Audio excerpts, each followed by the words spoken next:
Ha? Next time lang ate. Inday.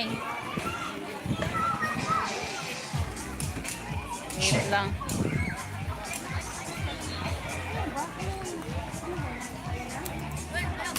Oh. Maraming salamat po sa mga mahusay na kabataan ng Barangay Binian. Palakpakan po natin sila.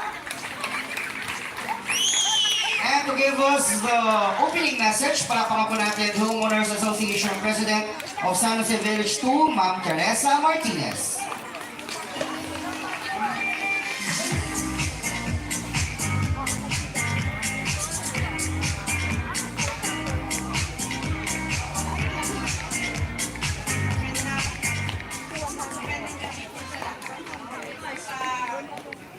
Oh.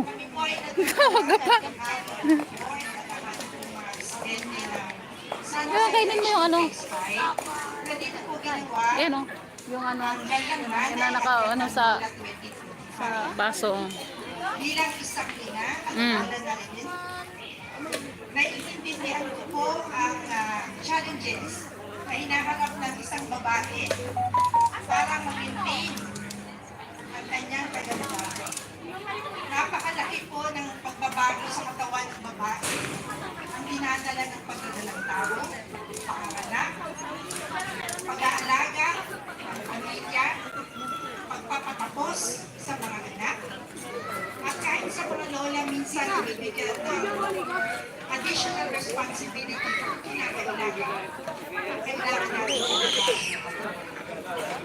Kaya po nakakatuwa na makita na bagamat maraming challenges ang mga babae, nakikita pa rin ang kanilang kagandahan sa loob at sa labas. Nga naman. So, Bakit daw ang hindi tagal ko na po natin lumabas? May pakakabain. libre daw ice cream.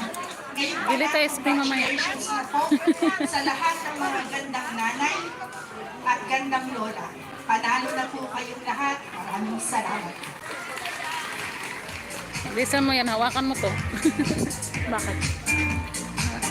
Laylay yung kamay ko. Maraming salamat po the Homeowners Association President, Ma'am Teresa Martinez. And at this point of time, tawagin naman po natin ang mahusay at masipag na kapitan ng Barangay Binian. Palakpakan po natin, Kapitan Well Aviso. Gandang nanay, gandang lola sa ating Sa live lahat. yan ni Mami Kusel. Maganda ba ang lahat? Masaya ba ang lahat? Upo ka.